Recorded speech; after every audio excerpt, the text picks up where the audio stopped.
Is this thing anything more than just a luxury Land Cruiser? Stay tuned. In this review, I'll tell you.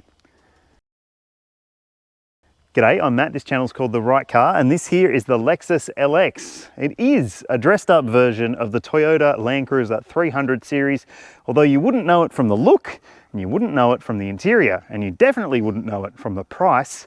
Wow, the price, we'll get to that shortly. But if you've got a sec, and you haven't already, please do hit like and subscribe, and ring the bell so you keep up to date with all of my reviews. Let's get to it.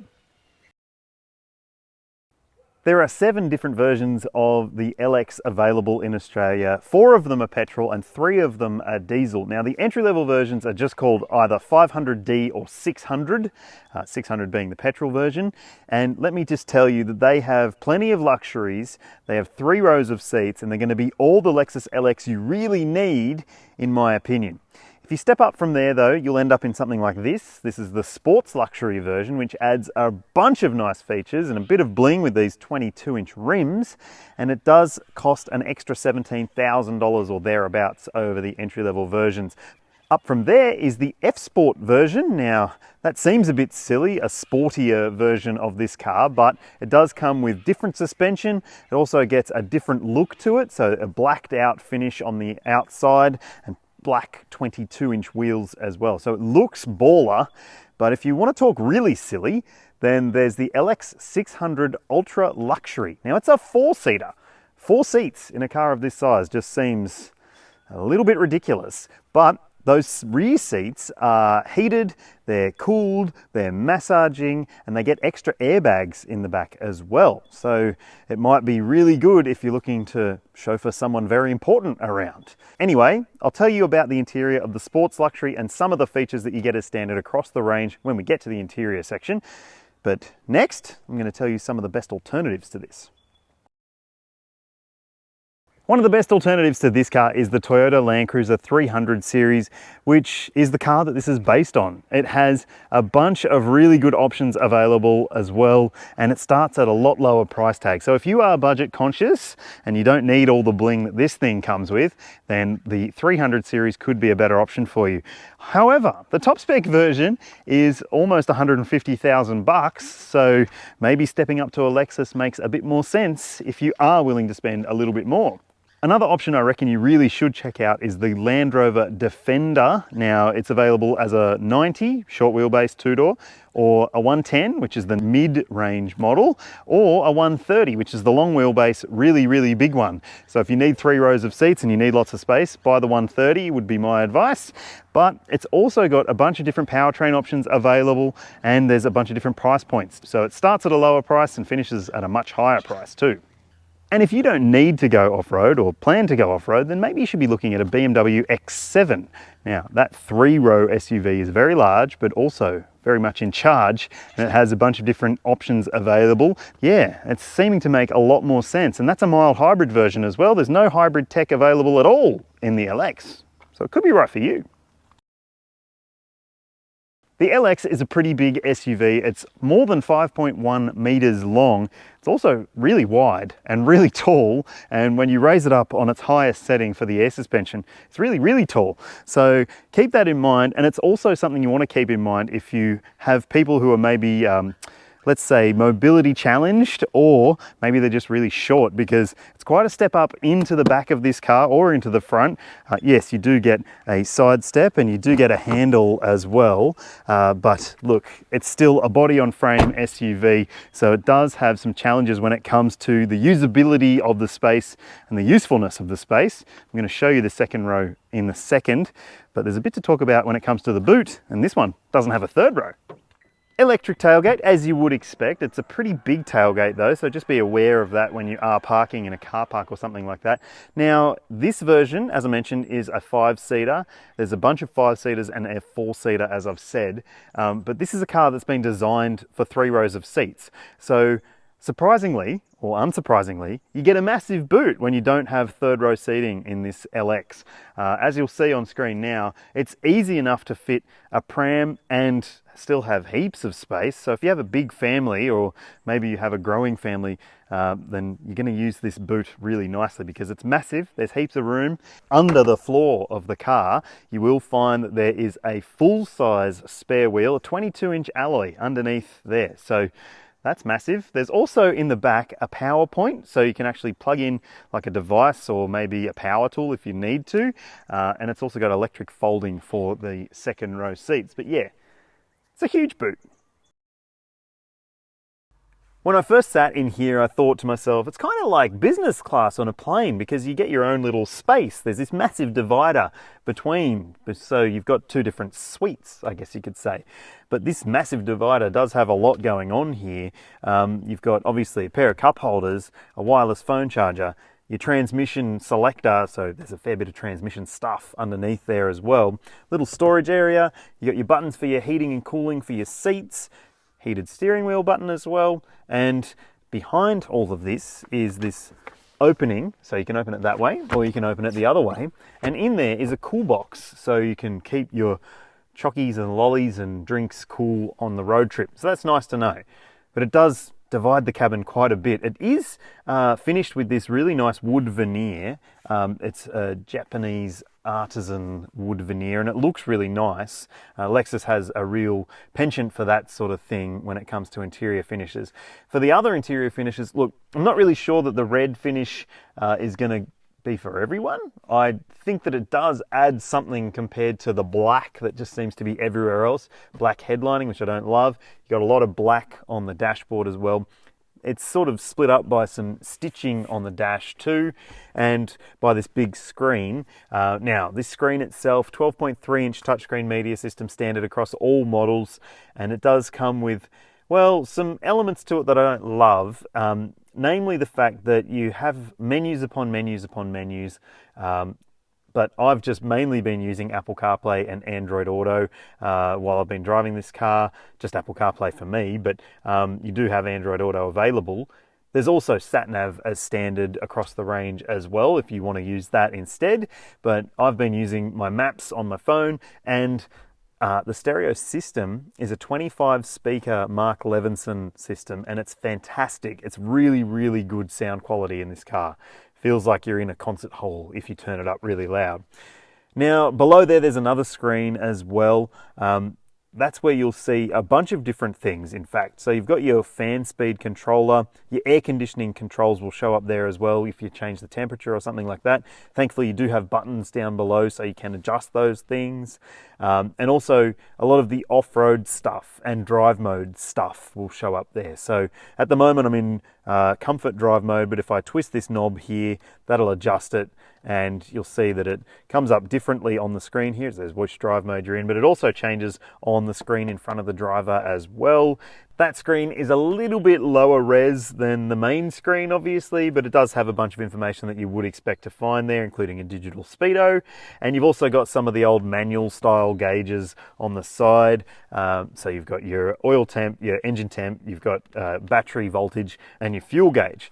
Now, there's pretty decent storage, as well as these cup holders. You've got bottle holders in the doors as well. There's a glove box with well, it's full of stuff. So that's not very useful, but it's not very big either. And there's no storage nooks on the sides of this big transmission tunnel either. So it's not the most friendly when it comes to storage.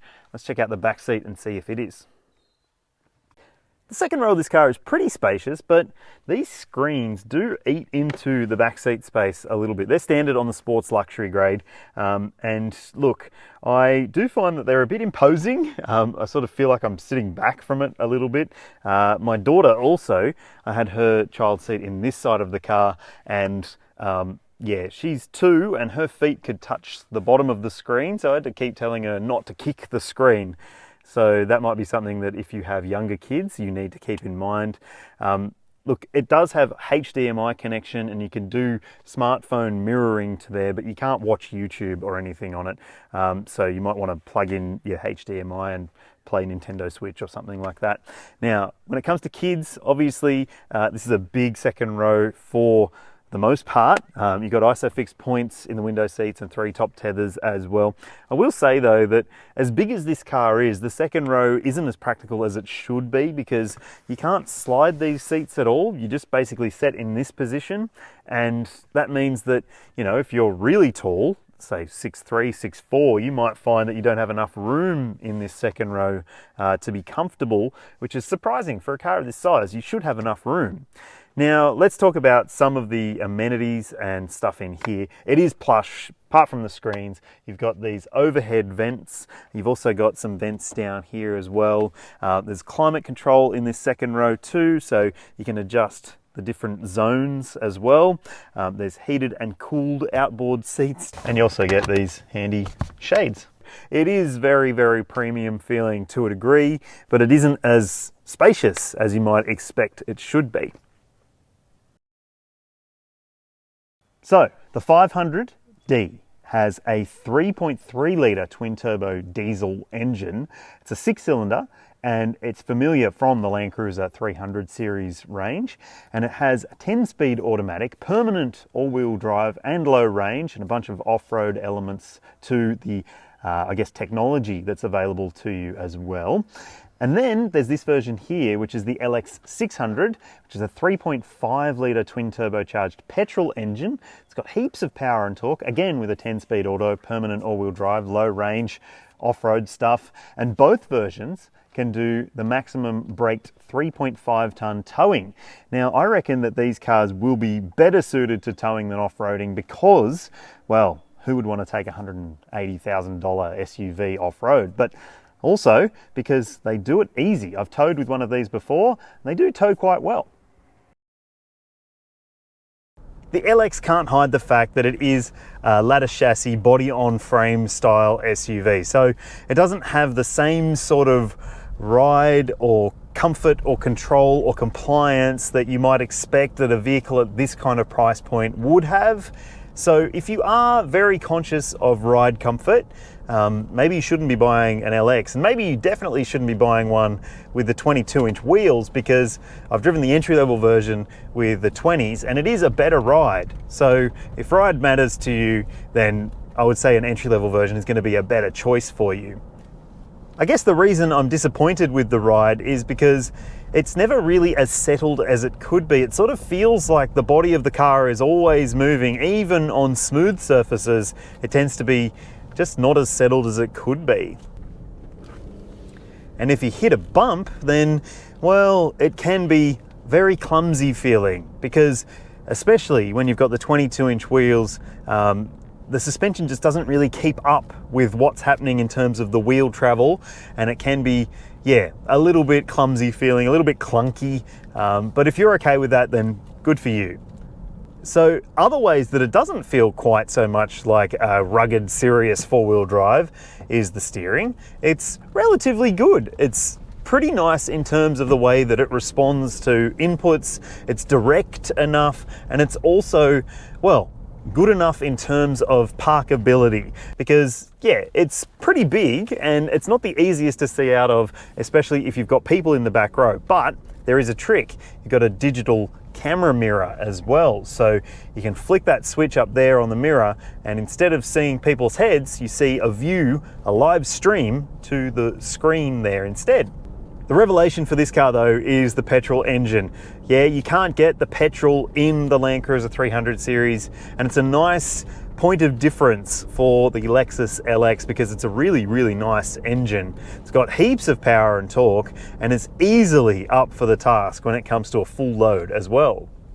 Part of the reason it's so good is that it has a terrific 10-speed automatic transmission, which really allows it to use the best torque available. Like, it'll just stick in a gear if it thinks that the engine's going to do a better job than the transmission can in terms of changing gears up or down. That's what I mean. But it's also a really perky engine. Like, it doesn't feel like you're driving something this big and this heavy because there's so much power and torque available to you. Okay, let's talk about fuel efficiency. So you've got two different powertrains, as I mentioned. Let's talk about the diesel one first, because it's the more efficient of the two. You'll see the official combined cycle fuel consumption figure on your screen now. That's what you should be able to achieve if you're driving across a mix of different scenarios. Now, I've seen higher than that in real world testing in the past when I've driven the diesel version, but I still think that it's relatively fuel efficient for the type of car that this is and the weight of this vehicle as well. And then there's the petrol versions.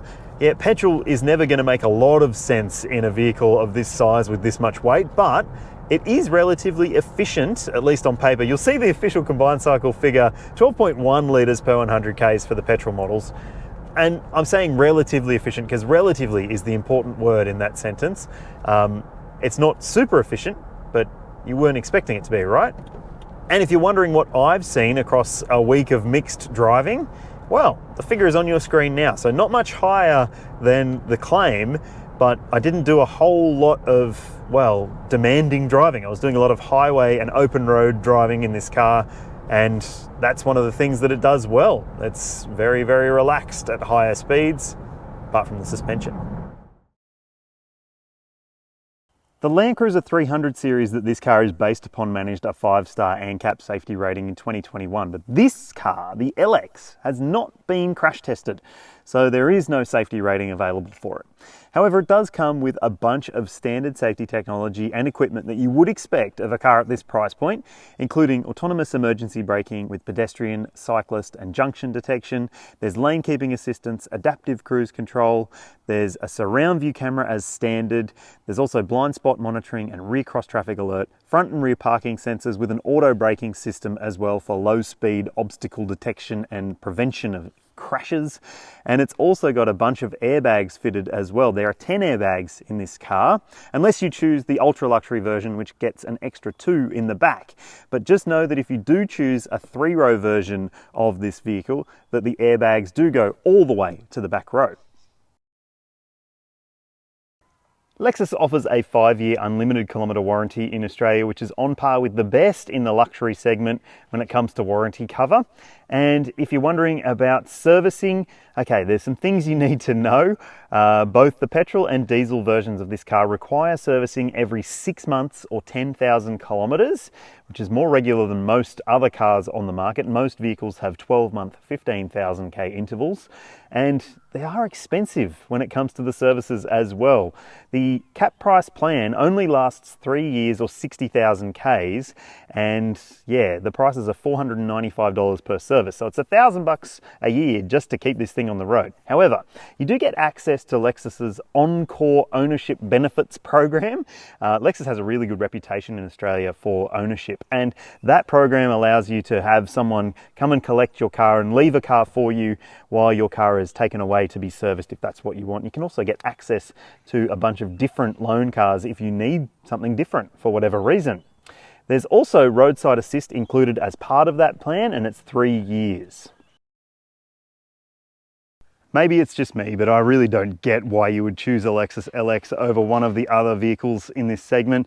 If you are looking to go off-road, why do you need this much luxury? And if you are looking for this much luxury, are you actually going to go off-road? That's my big question. So tell me what you reckon in the comments section below. Would you choose a Lexus LX? Would you choose the 300 series? Would you choose something completely different? I'd love to hear from you. If you haven't already, please do hit like and subscribe. And also ring the bell to keep up to date with all of my reviews. Lots more coming. See you soon.